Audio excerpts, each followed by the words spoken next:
In the grand tapestry of our world, we often look to trees as silent, benevolent guardians. They stand as symbols of life, of peace, of shelter. We seek solace beneath their sprawling canopies, assuming a gentle protection from the elements. But this perception, this comforting belief, overlooks a darker, more perilous side of the plant kingdom. The truth is, not all trees are passive bystanders in the drama of life. Some have evolved extraordinary and indeed terrifying methods of defense. They are armed, not with tooth and claw, but with potent chemical arsenals capable of causing immense harm, even death, from a simple touch, a breath of smoke, or the ingestion of a single tempting fruit. These arboreal assassins are often masters of disguise, cloaking their lethal nature in breathtaking beauty. Their flowers may be vibrant, their fruits alluring, their foliage lush and inviting. This deception is their most cunning strategy, luring the unwary into a false sense of security. It is a stark reminder that in nature, beauty and danger are often intertwined, two sides of the same evolutionary coin. To the uninformed, a beautiful blossom is just that. To the knowledgeable, it is a warning sign, a testament to a hidden power that demands our utmost respect and caution. Join me now, as we journey into the shadows of the botanical world. We will count down 5 of the planet's most formidable trees, each more dangerous than the last. Our exploration begins with a common yet surprisingly toxic garden favorite, and will culminate with a tree so notoriously deadly that it has rightfully earned the name, the Tree of Death. We must tread carefully, for these are nature's lethal beauties, and their stories are a powerful lesson in survival, and the hidden perils of the natural world. Our journey begins with a plant of remarkable paradox, the oleander. Found in gardens and along roadsides across the world, its clusters of delicate flowers in shades of white, pink, and red create a vision of serene beauty.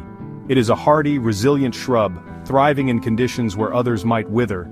This very resilience, this ability to flourish so readily, is owed to the potent secret it holds within every part of its being. From the tip of its slender leaves to the depths of its roots, the oleander is saturated with a cocktail of powerful cardiac glycosides, toxins that can severely disrupt the rhythm of the heart. The danger it presents is insidious. A child might pluck a flower, an animal may nibble on a leaf, or smoke from its burning wood might be unknowingly inhaled. Any of these simple acts can lead to severe illness. The symptoms are distressing: nausea, intense vomiting, and a dangerously irregular heartbeat. And yet fatalities are thankfully quite rare in our modern age. The reason for this is twofold. Firstly, the plant's leaves possess an intensely bitter taste, a natural deterrent that often causes an immediate rejection, preventing a lethal dose from being consumed. This is nature's own warning system, a final, unpalatable caution. Secondly, our own growing medical knowledge allows for effective treatments if help is sought quickly.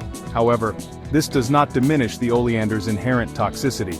It remains a formidable plant, a common and beautiful resident of our cultivated landscapes that carries a lethal potential.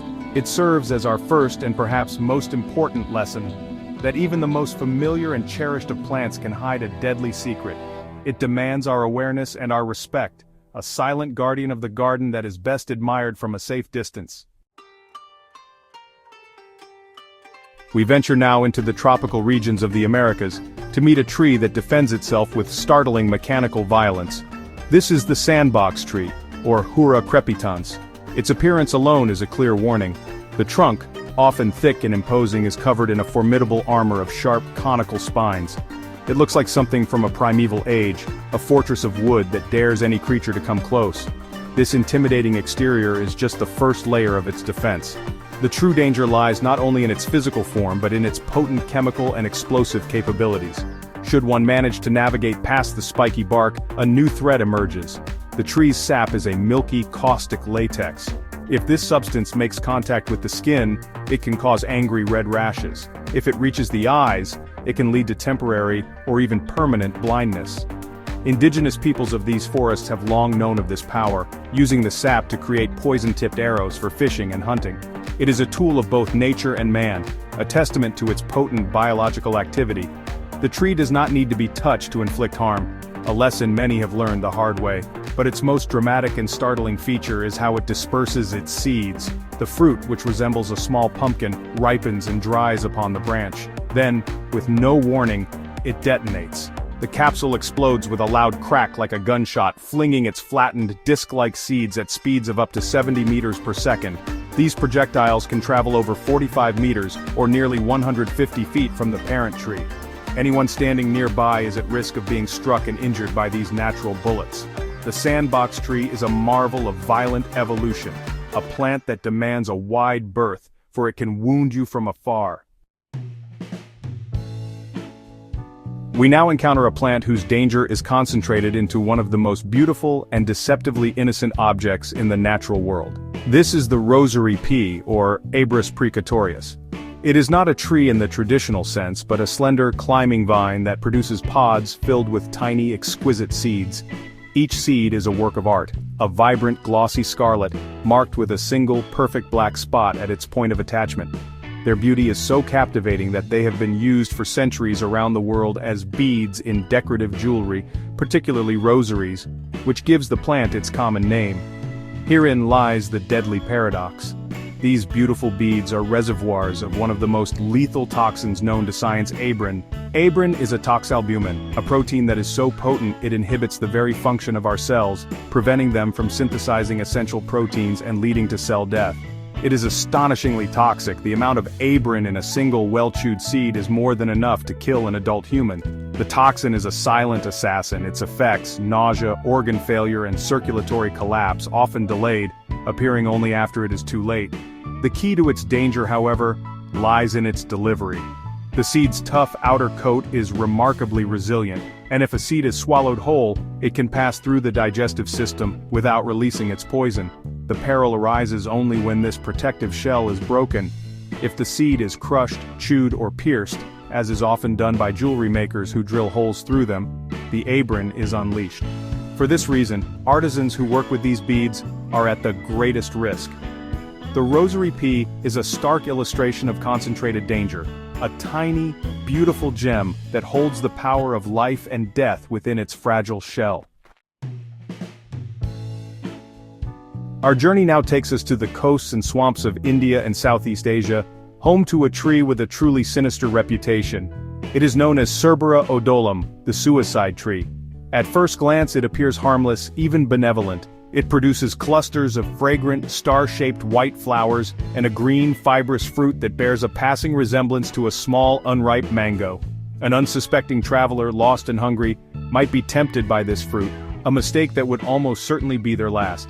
This tree is not just poisonous, it is a notorious and efficient agent of death. Within the kernel of its fruit lies a potent poison called cerberin.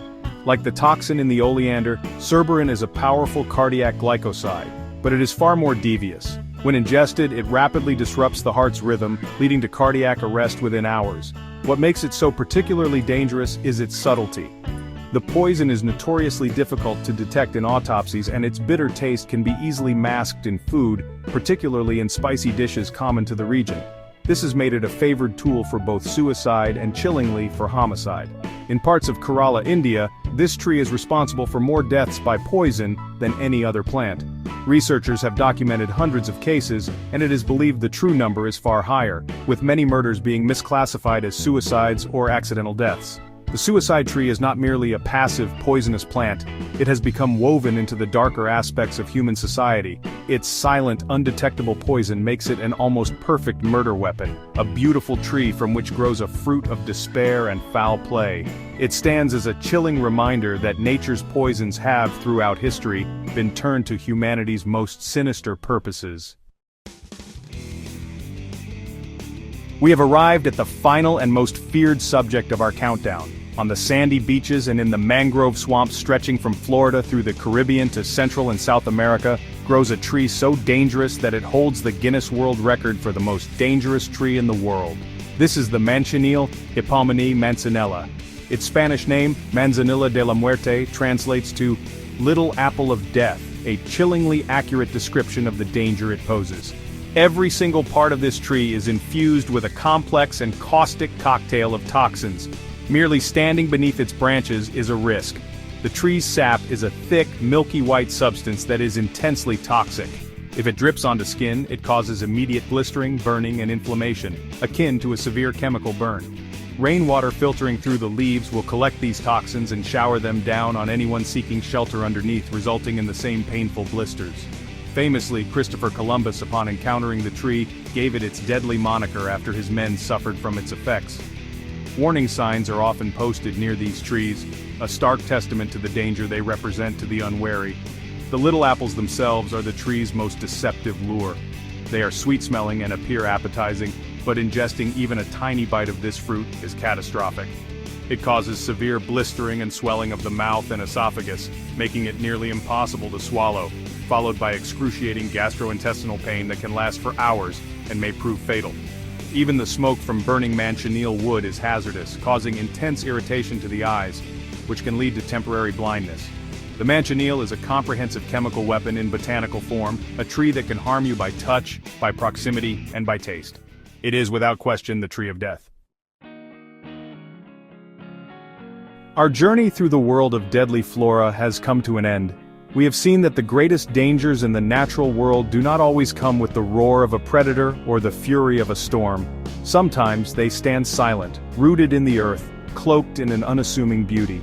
The oleander, the sandbox tree, the rosary pea, the suicide tree, and the manchineel all teach us a vital lesson. Nature's capacity for lethality is as diverse and complex as its capacity for life. These trees are not evil, they are masters of survival, armed with extraordinary defenses honed over millennia of evolution. The vast majority of incidents involving these plants occur not out of malice, but out of a simple lack of awareness. A misplaced touch, an ill-advised taste, or a moment of carelessness is all it takes to fall victim to their potent poisons. Therefore, the greatest defense we have is knowledge. By understanding the world around us, by learning to identify these silent sentinels of danger, we can cultivate a deeper and more profound respect for nature. This respect is born not of fear, but of comprehension, an understanding that the world is more complex than it first appears. So, as you explore the wild and beautiful corners of our planet, carry this knowledge with you. Be curious but be cautious. Learn to read the subtle warnings that nature provides. Admire the beauty, but understand the power that may lie just beneath the surface. For it is a fundamental truth of our world that sometimes, the most dangerous things are not the ones that bare their teeth, but the ones that lure us in with a beautiful flower or a tempting fruit, reminding us that even in the most